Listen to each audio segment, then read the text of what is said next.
around my story. I tell myself, ignore it. It's getting closer. Just ignore it. But it gets even closer.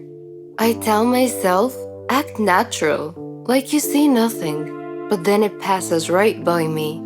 I take a deep breath. There's another one, but it's far away from me. Don't worry, I'm as lost as you are. Excuse me, your order? The cashier asks me. Hurry up, you're holding up the line, says the man behind me. I quickly order a cheeseburger with Coke and take the receipt. That was so tense. See, the thing is, I've been able to see ghosts for a long time. It all started when I was a kid. I was so scared, and I told my parents, but they didn't believe me. I was quite the storyteller back then too. Now let's go back to the restaurant. I get my meal and sit back at my place. I see ghosts, wandering aimlessly. How interesting, right? Wrong. I notice a few girls sitting next to me. I recognize one of them, Jennifer from my class. She's adored by everyone. I find her quite annoying. I think she senses me looking and glances at me. I quickly look away. I prefer being alone over being a clown. It's starting to get dark. As I walk home, I take a few snaps with my camera along the way. Trees, flowers, sky, streets, cars, houses, or anything beautiful that catches my eye. It's like capturing the moment at the right time and from the perfect angle. The street in autumn looks amazing. The mix of red, yellow, and orange is dazzling. It's my favorite time of the year. There are a few people here and there. So are the ghosts. I used to have a hard time figuring out if a certain person is alive or is a ghost. They all just seemed so similar to me. As I'm walking wrapped up in my thoughts, I see a guy standing near a tree a few steps away. He's staring at the leaves. At that moment, he looks picture perfect. He's tall, dark messy hair, and curious eyes. He looks like he's in a trance, deep in thought. The setting sun's light graces him at the right angles. Alas, I couldn't help but want to try to capture this image. He notices someone staring at him, and he looks at me. Embarrassed, I just nervously wave my hand and say sorry. He looks around to see if I was talking to someone else. Feeling awkward, I turn and go on my way. But he's coming towards me now. And then I watch as a woman with a stroller passes by. And he goes right through her. That's when I realized I'd made a huge mistake.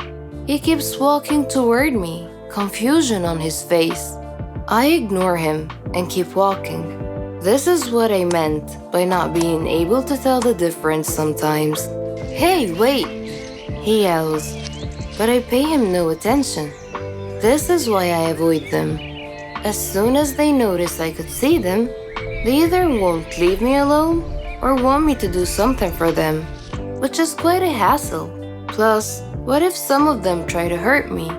As I keep walking, he runs up in front of me. You can see me, right? He says. I ignore his words and walk right through him.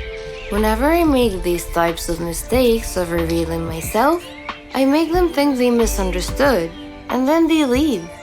I know you can see me, he says, and keeps following me. Now he's walking right beside me. I keep ignoring him. Why are you pretending? He asks.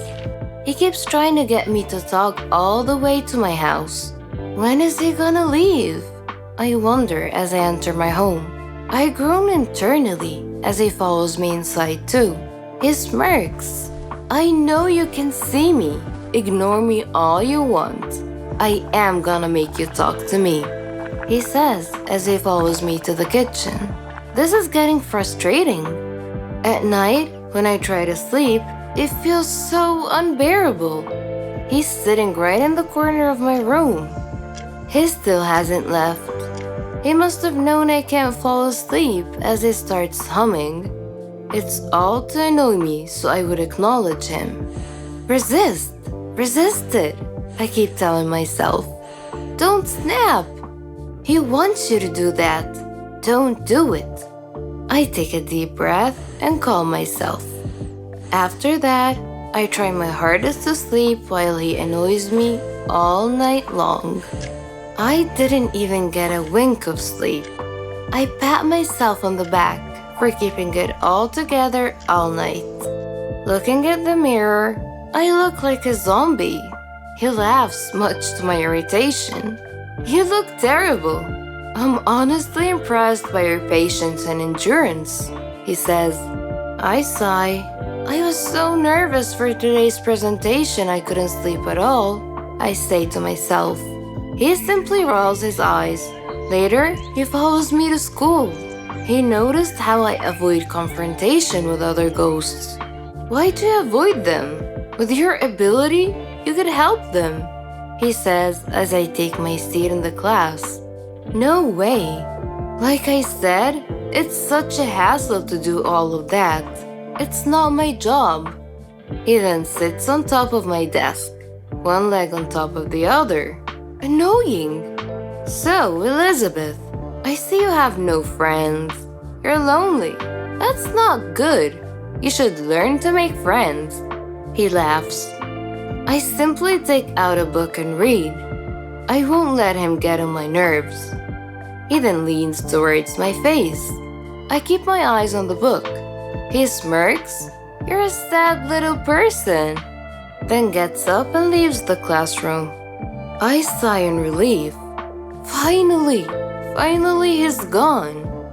At lunchtime, I head to the cafeteria. While I'm eating, I suddenly spot him from the corner of my eye. He's just goofing around, making faces at people and wandering around through them. Seeing him like this makes me giggle. I made you laugh. He's right beside me all of a sudden. I was just about to turn towards him when I restrained myself. Seriously, just drop it. I already know you can see me. Don't worry, I'll keep it a secret. I hear him say. I don't want to. Bracing myself, I only glance at him. When he sees that I'm looking at him, he smirks. So, ready to talk now? He says. He's the most frustrating ghost I've met so far. Usually when I make a mistake and they follow me, they only stay for a little while before giving up. But this guy